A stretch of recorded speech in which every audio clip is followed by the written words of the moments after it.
ఇంట్లో కూర్చుని ఇంగ్లీష్ నేర్చుకోవాలనుకుంటున్నారా? అయితే వెంటనే మా స్పోకెన్ ఇంగ్లీష్ క్లాసెస్కి కాల్ చేయండి.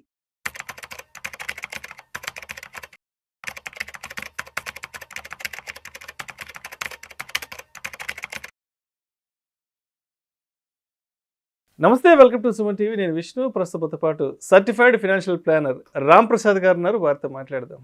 సార్ నమస్తే. సార్ రామ్ ప్రసాద్ గారు. నమస్తే అండి. సార్ రామ్ ప్రసాద్ గారు, ఒక 2 months బ్యాక్ ఒక వీడియో చేస్తాం మనం. అంటే తక్కువ ఇన్కమ్ ఉన్న వాళ్ళు, నెలకు ఒక 15 నుంచి 20 వేల రూపాయలు వచ్చేవాళ్ళు ఎటువంటి ఇన్వెస్ట్మెంట్స్ చేయాలి అని నేను ఆ వీడియోలో నేను అడిగినప్పుడు మీరు చెప్పారు 15-20 వేల రూపాయలు ఆదాయం వచ్చేవాళ్ళు ఎటువంటి ఇన్వెస్ట్మెంట్స్ చేయాల్సిన అవసరం లేదు, అనవసరంగా వేరే ఇన్వెస్ట్మెంట్స్ జోలికి వెళితే వాళ్ళకి రెగ్యులర్గా ఉండే కమిట్మెంట్స్ని డిస్టర్బ్ చేసుకోవాల్సిన అవసరం ఉంటుంది, వాటిని సాక్రిఫైస్ చేసుకోవాల్సిన అవసరం ఉంటుందని కూడా మీరు చాలా క్రిస్టల్ క్లియర్గా చెప్పారు. అంటే ఒక 20,000 వచ్చేవాళ్ళు దయచేసి ఎటువంటి ఇన్వెస్ట్మెంట్స్ జోలికి వెళ్ళకండి, హ్యాపీగా మీ పని మీరు చేసుకుంటాను కూడా చాలా డీటెయిల్గా చెప్పారు. ఆ వీడియో కూడా చాలా మంచి రీచ్ వెళ్ళింది, చాలా మంచి రెస్పాన్స్ కూడా వచ్చింది, చాలా బాగా రెస్పాండ్ అయ్యారు చాలామంది వాళ్ళ కామెంట్స్ రూపంలో. సరే, 20-25 వేలు వచ్చేవాళ్ళు తక్కువ ఇన్కమ్ గ్రూప్ కాబట్టి వాళ్ళు ఎటువంటి ఇన్వెస్ట్మెంట్స్ చేయొద్దన్నారు. మరి చాలామంది పేరెంట్స్ చెప్తుంటారు, మా అబ్బాయి సో సాఫ్ట్వేర్ కంపెనీలో పనిచేస్తుంటాడంటే నెలకు 3 లక్షలు వస్తుంది, మా కోడలు సో కంపెనీలో పనిచేస్తుంది నెలకు 2 లక్షలు వస్తుంది, మొత్తంగా ఒక 5 లక్షలు వస్తుంది మా పిల్లలకి అని చెప్తుంటారు కదా. మరి ఇలా హయ్యర్ గ్రూప్ ఇన్కమ్ ఉండే వాళ్ళకి మీరేం చెప్తారు? వాళ్ళు ఎటువంటి ఇన్వెస్ట్మెంట్స్ చేయొచ్చు అంటారు? ఉన్న బంగారాన్ని విడిపించి ఆ రోజు ఆన్లైన్ రేటుకే మేము కొంటాం. Sharma gold company. మీరు అన్నారు కదా, గత వీడియో మనం చేసిన దాంట్లో మనం చెప్పదలుచుకున్న విషయం ఏంటంటే, లోయర్ ఇన్కమ్ ఉన్న వాళ్ళు వీడియోలు చూసి ఏదో రేట్ని వస్తుందని చెప్పి ఆశపడి మీరు ఎక్కువగా లైఫ్ స్టైల్ కాంప్రమైజ్ వచ్చే 15,000లో 3,000 5,000 పెట్టమనేది చాలా తప్పు అని చెప్పాను. దానికి మనం ఏమనంటే పెట్టొద్దు అని చెప్పాము, ఇన్కమ్ పెంచుకొని పెట్టండి అని చెప్పాం. సొల్యూషన్ ఏం చెప్పామంటే, ఇప్పుడు లోయర్ ఇన్కమ్ ఉన్న వ్యక్తికి ఎక్కడ ఇన్వెస్ట్ చేయాలి కాదు, ఎలా ఇన్కమ్ పెంచుకోవాలనేది ప్రధానం అని చెప్పాం. తర్వాత పెట్టుకోమని చెప్పాం, ఇన్వెస్ట్మెంట్ పెట్టొద్దని చెప్పడం కాదు అక్కడ. ఓకే, అది ఇప్పుడు మీరు అడిగిన ప్రశ్న హయ్యర్ ఇన్కమ్ ఉన్నోళ్ళు కదా, లోయర్ ఇన్కమ్ ఉన్న వాళ్ళని మీరు పెట్టొద్దని చెప్పారు. మరి హైయర్ ఇన్కమ్ ఉన్న వాళ్ళకి ఆల్రెడీ ఇన్కమ్ ఉంది కదా, ఎలా పెట్టాలని అడిగారు. ఎస్, ఈ హయ్యర్ ఇన్కమ్ని 2 కేటగిరీలుగా విభజించుకోవచ్చు సార్. అసలు మేజర్ ప్రాబ్లమ్స్, మేజర్ మిస్టేక్ చేసేది హయ్యర్ ఇన్కమ్ వాళ్ళే. కానీ ఆయనకు స్కోప్ ఉంటుంది మేజర్ ప్రాబ్లం చేయడానికి, మిస్టేక్ చేయడానికి. ఈ హైయర్ ఇన్కమ్లో solid income separate, business income separate. మళ్ళీ బిజినెస్లో ఆర్గనైజ్డ్ బిజినెస్ వేరు, అన్ఆర్గనైజ్డ్ బిజినెస్ వేరు, ప్రొపర్టర్షిప్ బిజినెస్ వేరు.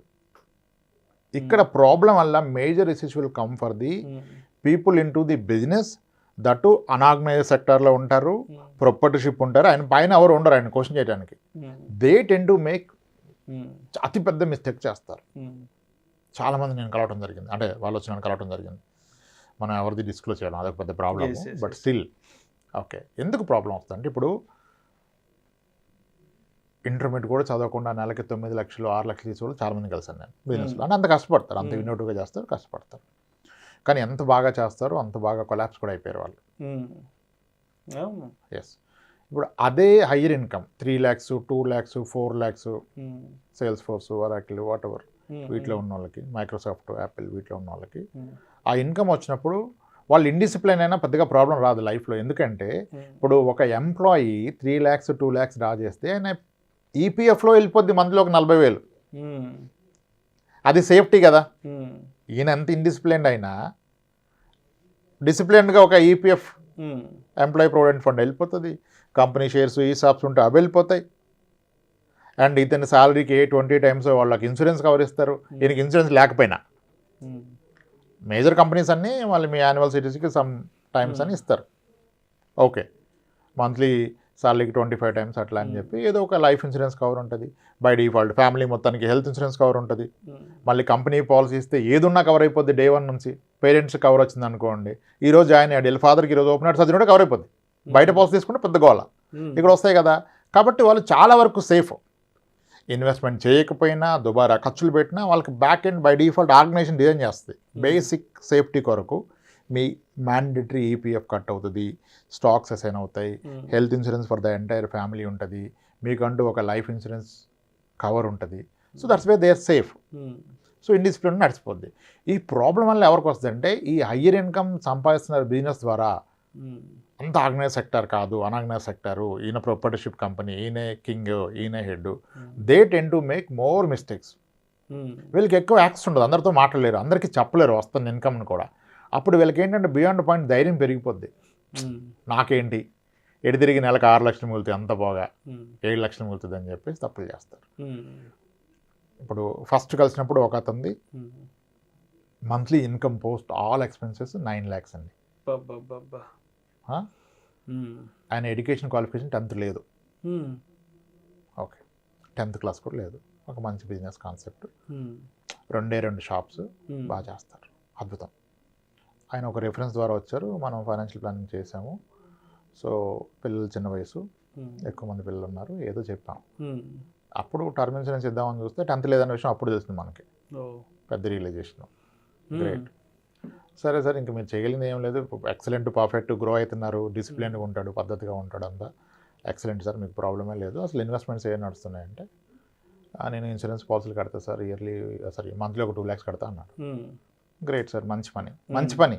ఒక బిజినెస్ పర్సన్ ఏదో ఒకటి కమిట్మెంట్ పెట్టుకోవడం మంచి పని. గుడ్ సార్, మంచి పని అన్నాను. సరే అలానే మీరు ఎలాగో ఆల్రెడీ ఇన్సూరెన్స్ పడుతున్నాయి కదా, మ్యూచువల్ ఫండ్స్లో కూడా పెట్టుకోండి, 1 లక్ష 2 లక్షల వరకును, అంటే హైర్ ఇన్కమ్ ఉంది కదా, అంటే అవి సేఫ్ కాదు కదా, వారు వస్తే పడిపోద్ది అది ఇది అన్నారు. సరే మీరు కొంచెం బట్టి ఎక్స్పీరియన్స్ ఉంది, ఇప్పుడు ఆయన ఎడ్యుకేట్ చేయలేము మనం, ఎంత పెడతారో అంత పెట్టుకోండి, ఒక 3 years తర్వాత రివ్యూ చేసుకుని దాన్ని బట్టి మీకు వచ్చిన కాన్ఫిడెన్స్ బట్టి పెంచుకోండి అని చెప్తే, సరే అండి మనం ఒక 30,000 మొదలు పెడదామని 30,000 మొదలు పెట్టాడు. ఓకే, ఎప్పుడు ఇది ప్రీ కోవిడ్, లాంగ్ బ్యాక్. తర్వాత ఒక 4 years తర్వాత 4-5 years తర్వాత చాలా బాగా పెరిగిందండి. అసలు అప్పుడే పెడితే మనకి మీరు అన్నట్టు 2 లక్షలు పెడితే 6 రెట్లు పెరిగేది కదా, ఇదే మనకి ఇంత అయిపోయింది అని. అవునండి పెరుగుతుంది, మీరు అప్పుడేం లేదా. మరి ఇప్పుడు పెన్షన్ అంటే అస్సలు పరిస్థితి బాగాలేదు సార్, బాగా లాస్ అయిపోయింది బిజినెస్లో, నేను ఇది కాకుండా మ్యానుఫ్యాక్చరింగ్ సైడ్ వెళ్ళాను సార్, అక్కడ చాలా మనీ లాస్ అయిపోయాను. ఈరోజు చెక్ బౌన్స్ కేసుల్లో తిరుగుతున్నాను సార్. ఎక్కడి నుంచి ఎక్కడికి వచ్చారు సార్, ఎక్కడి నుంచి ఎక్కడికి వచ్చారు? నెలకి 2 లక్షలు 3 లక్షలు ఇన్సూరెన్స్ లో పెట్టే దగ్గర నుంచి దగ్గర సంవత్సరానికి 25 లక్షలు ఇన్సూరెన్స్ కట్టే పర్సన్. ఎస్, ఈరోజు చెక్ బౌన్స్ కేసుల్లో తిరుగుతున్నాను సార్, ఈ మనీ నాకు కావాలి, నేను అది మర్చిపోయాను, ఈరోజు గుర్తొచ్చింది, తీసుకోవచ్చు అంట కదా అంటే తీసుకోవచ్చు. మరి ఎక్కడికి వచ్చాడు వ్యక్తి, ఎక్కడ ఇన్కమ్ అంటే హైయర్ ఇన్కమ్ వచ్చేవాళ్ళు they tend to make bigger mistakes. అంటే బిజినెస్ ఉన్న వాళ్ళకి ఒక ధైర్యం ఏంటంటే ఎక్కడ పెట్టిన రాదు కదా, నా బిజినెస్లో ఎక్కువ వస్తుంది, నా బిజినెస్లో ఇంకా ఎలా చేద్దాం అని చెప్పి అగ్రెసివ్ స్టెప్ తీసుకుంటారు. ఒకటి తేడా కొడితే అయిపోతుంది. ఇంకొక ఆయన ఉన్నారు, ఆయనది కూడా 6 lakhs పైన ఉండేది, ఎడ్యుకేషన్ క్వాలిఫికేషన్ తక్కువ, ఇదంతా చేసి ఏదో వెంచరేద్దామని పార్ట్నర్షిప్లో ఏదో కొన్నాడు, అది మిస్ఫైర్ అయిపోయింది, దాంట్లో ఏదో కాలం వచ్చింది, కన్వర్షన్కి పర్మిషన్ రాలా. రైతుల దగ్గర కొన్నాక రైతులు వెనక్కిస్తారా? మొత్తం జీవితకాలం కష్టపడ్డ 5 కోట్లు 5.5 కోట్లు బ్లాక్ అయిపోయింది, గాన్ కేస్. సో ఇది అబ్జర్వ్ చేశాను నేను. అనార్గనైజ్ సెక్టర్లో ఉన్నోళ్ళు గుడ్ సంపాదిస్తారు, ఎంతో కష్టపడతారు, కానీ అగ్రెసివ్ స్టెప్స్ తీసుకుంటారు, ఎవరు ఉండరు వాళ్ళకి హెల్ప్ చేయడానికి, వాల్యుయేట్ చేయడానికి. దట్స్ వేర్ దే ఒక్క రాంగ్ స్టెప్ వేస్తే వెళ్ళిపోతుంది మీరు 10 ఏళ్ళ సంపాదన. ఆ ధైర్యం కాన్ఫిడెన్స్ అలా ఉంటుంది కదా, పైకి చూపించరు, బట్ ఆయనకి ఉంటుంది ఒక కాన్ఫిడెన్స్, వీళ్ళంతా ఎంత కష్టపడేడికి 30,000 రాదు, 60,000 రాదు, 1,00,000 దానికే ఇంత అని చెప్పేసి వీళ్ళు ఎవరితో చెప్పలేరు అంత మనీ వస్తుందని, అటువంటి రాంగ్ స్టెప్ తీసుకుంటారు. అందుకే నేను ఏమంటానంటే హయ్యర్ ఇన్కమ్ పీపుల్ ఏ బిజినెస్లోనే సాలరీడ్ పీపుల్ గురించి పక్కన పెట్టేసేయండి, వాళ్ళకి అలాగే అవేర్నెస్ ఉంటుంది, 10 మందిలో ఉంటారు, డిస్కస్ చేస్తారు. ఇప్పుడు ఒక వ్యక్తి 2 లక్షల జీతం వస్తే ఆయన పక్కన 10 మంది ఉంటారు 2 లక్షల జీతం వచ్చేవాళ్ళు. అరే నువ్వేం చేస్తున్నావు, మీ వాడు ఇంటర్మీడియట్ తర్వాత ఎక్కడ ప్లాన్ ఏంటి, ఎంత అయిందిరా, అమ్మో ఎంత అవుతుందా అని వాడికి అన్నీ భయం వస్తుంది. వీడికి పక్కన ఎవడు ఉంటాడు కదా బిజినెస్ వాడికి, వీడి కింద పనిచేయడానికి 20-30 ఇస్తాడు, వీడికి వస్తుంది కదా, అక్కడ మిస్టేక్ అవుద్ది. అందుకే నేను ఏమంటే హైయర్ ఇన్కమ్ వాళ్ళు బిజినెస్లో ఉన్నోళ్ళు చాలా కాషియస్గా ఉండాలి, జాగ్రత్తగా ఉండాలి, అర్థం చేసుకోవాలి. డబ్బులు ఎప్పటికప్పుడు మీ ఇన్కమ్లో ఎంతో కొంత తీసి పక్కన పెట్టుకోవాలి, దేంట్లోనే ఇన్వెస్ట్ చేయండి. బట్ ఇన్వెస్ట్ ఒక ఎంప్లాయ్కి ఎలా ఈపీఎఫ్ కట్ అవుతుంది బేసిక్లో 12%, ఎంప్లాయ్కి ఎలా స్టాక్స్ వస్తున్నాయి, ఎంప్లాయ్కి ఎలా లైఫ్ ఇన్సూరెన్స్ ఉంది, ఎంప్లాయ్కి ఎలా హెల్త్ ఇన్సూరెన్స్ ఉంది. మీరు ఎంప్లాయ్ కాకపోయినా అలా మీకు మీరు క్రియేట్ చేసుకోవాలి. సమ్ పోర్షన్ మీ నెలవారీ వస్తున్న ప్రాఫిట్లో ఒక 30% అట్లీస్ట్ దేంట్లోనే ఇన్వెస్ట్ చేయండి. ఆర్డీ అయినా చేయండి మీ వైఫ్ పేరు మీద, మ్యూచువల్ ఫండ్ పెడితే ఉత్తమం, లేదు ఏదో ఒకటి, కానీ యూ టేక్అవుట్ సమ్ మనీ. ఇక్కడ అందరు బిలీవ్ చేసేది ఏంటంటే ఎక్కడ పెట్టినా ఎంత వస్తుంది సార్, 10% 15, నా వ్యాపారంలో నాకు 30 వస్తాయి సార్, మంత్లీ 10 కొడతా సార్, ఇయర్లీ డబుల్ అయిపోతుంది సార్ అంటాడు. అది నిజమే, కానీ అది మొత్తం ఒక దగ్గర అయిపోవట్లా. దాన్ని నమ్ముకొని వాళ్ళు దాన్ని నమ్ముకుంటారు, అక్కడ ప్రాబ్లం చేస్తారు. నేను ఏమంటానంటే ఒక బావి తవ్వారు మీరు నీళ్ళ కోసం, బావిలో నీళ్లు పడ్డాయి, నీట్గా కట్టుకున్నారు, ఇంకా మీరు ఎంత నీళ్ళు దాంట్లో పోసినా బావి నిండుతుందా? ఉమ్, నిండుదా బావి? ఎప్పటికీ నిండదు. ఉమ్, అదే మీరు బావిలోంచి నీళ్ళు తోడుకోవడం మొదలెడితే బావి ఖాళీ అయిపోద్దా? లేదు. అవదు. ఉమ్, సేమ్ ఈజ్ బిజినెస్. బిజినెస్ ఒక స్టేజ్కి వచ్చాక you should start withdrawing money out of that um, for నీ ఫ్యామిలీ నీడ్స్కి, నీ భవిష్యత్తుకి. అక్కడే ఉండి రిస్క్ అయిపోతుంది దాంట్లో ఉన్న తేడా కొడితే. అవును. ఇప్పుడు అంత బావిలో ఒక మూత పాయిజన్ పోస్తే మొత్తం జీవితం. కానీ అదే వ్యాపారం, ఉమ్, అదే వ్యాపారం. ఉమ్, డైవర్సిఫై. హయ్యర్ ఇన్కమ్లో ప్రాబ్లమ్స్లోకి వెళ్ళేది బిజినెస్ పీపులే, ఉమ్, సాలరీడ్ పీపుల్ వెళ్ళరు. ఉమ్, వాడు ఎంత ఇండిసిప్లిన్డ్ అయినా ఏమున్నా ఆయనకన్ను కొన్ని ప్రొటెక్షన్స్ ఉంటాయి. ఉమ్, అండ్ చుట్టూరు పీపుల్ ఉంటాడు to compare. Um, yes, higher income పీపుల్కి ప్రాబ్లం. హయ్యర్ ఇన్కమ్ ఉన్నోళ్ళు, బిజినెస్లో ఉన్నోళ్ళు ఖచ్చితంగా ఇన్వెస్ట్మెంట్ చేయాలి. వాళ్ళకి వచ్చే ఇన్కమ్లో అట్లీస్ట్ 30% షుడ్ గో సమ్వేర్. ఎక్కడికైనా వెళ్ళి, మీ దగ్గర ఉండదు అసలు, మీ పేరు మీద కూడా ఉండదు, yes, yes, మీ yes. పార్ట్నర్ పేరు మీద, మీ పిల్ల పేరు మీద చేసేయండి, ఏదో ఒకటి చేసేయండి. ఉమ్, ఏ ప్రోడక్ట్ అయినా పర్లేదు, but you should take out money. yes. Adequate insurance తీసుకోరు, నంబరు ఇన్సూరెన్స్ని. ఉమ్, క్లెయిమే రాదంట సార్ అని. ముందు తీసుకుంటే కదా వస్తుందో రాదో. ఉమ్, ముందు నువ్వు తీసుకోకుండా క్లెయిమే రాదంటే ఎలా? ఉమ్, చెప్పోళ్ళు చెప్తారు ఎన్ని క్లెయిమ్స్ అవుతాయి, లక్షల క్లెయిమ్స్ అవుతుంది. అవును. ఒక్కొక్క కంపెనీ ఎన్ని వందల కోట్ల ఇన్సూరెన్స్ క్లెయిమ్ చేస్తుంది, హెల్త్ ఇన్సూరెన్స్లు కానీ. రాదంటే ఎలా? నువ్వు తీసుకుంటే కదా వచ్చేది, రాదు. నువ్వు తీసుకుంటే ఎలాగో రాదు. Um, yes, problem is unorganised sector, alone business చేస్తారు, ఎవరు ఉండరు గైడెన్స్కి. ఉమ్, వాళ్ళకి ప్రాబ్లం. దే షుడ్ డిసిప్లిన్డ్గా, రిలీజియస్గా ఉమ్, పెట్టాల్సిందే ఇన్వెస్ట్మెంట్. మీ బిజినెస్ గొప్పదని మొత్తం అక్కడ పెట్టొద్దు కదా, ఉమ్, దాని నుంచి ఎంతో కొంత తీసి పెట్టుకోండి. లేకపోతే అందరూ ఎంత బాగా లెగుస్తారో అలా పడిపోతారు సార్ ఒక్కసారి. తర్వాత ఇంకెవ్వరూ రారు మీ చుట్టూ. yes, yes, ఎక్కువ బిజినెస్ షార్ట్ టర్మ్లో రైజ్ అయిపోయింది, um, making more money, confidence level double triple అయింది. yes. ద వే వాళ్ళు మాట్లాడేది, తీసుకునే కాల్స్, మనకి ఇంకా తిరుగులేదు, మనల్ని ఆపేవాడు ఎవడు లేడు. నెక్స్ట్ 1 yearలో డబుల్ ఎలా చేయాలంటాడు. ఉమ్, ఇన్కమ్ని డబుల్ చేయడానికి ఇంకొకటి ఏదో అగ్రెసివ్ స్టెప్. yes. అసలు ఆడికి అంత వస్తుంది కానీ నేను కూడా అది మొదలు పెడతా అంటాడు.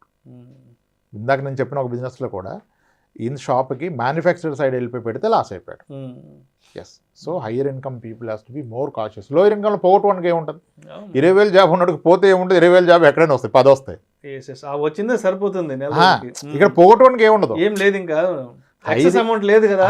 హయ్యర్ ఇన్కమ్ వాళ్ళు ఎంతైనా పోగొట్టుకోవచ్చు, yes. మొత్తం జీవితం పోగొట్టుకుంటాడు. అవును. ఇంకా మళ్ళీ అది పాసిబుల్ కాదు ఒకసారి పోగొట్టుకుంటూ రావడం. చిన్నది ఉద్యోగం ఉన్నోడికి పోతే వస్తుంది ఉద్యోగం, ఉమ్, ఎక్కువ ఇన్కమ్ ఉన్నోడికి పోతే ఎలా వస్తుంది? yes. రాదు. కాబట్టి హయ్యర్ ఇన్కమ్ పీపుల్ చాలా జాగ్రత్త పడాలి వాళ్ళ డబ్బుతో. లోయర్ కూడా జాగ్రత్త పడకపోయినా పర్లా. Thank you so much Ramprasad గారు. థ్యాంక్స్. లోయర్ ఇన్కమ్ గ్రూప్ ఉన్న వాళ్ళు ఏం చెయ్యొచ్చు, ఏం చెయ్యకూడదు, హయ్యర్ ఇన్కమ్ గ్రూప్ ఉండే వాళ్ళు ఏం చెయ్యొచ్చు, ఏం చెయ్యకూడదు ఇన్వెస్ట్మెంట్స్ విషయంలో అనే అంశం గురించి చాలా డీటెయిల్డ్గా, చాలా క్రిస్టల్ క్లియర్గా మీ అనాలిసిస్ తెలియజేశారు. Thank you so much sir. Right అండి విష్ణు గారు.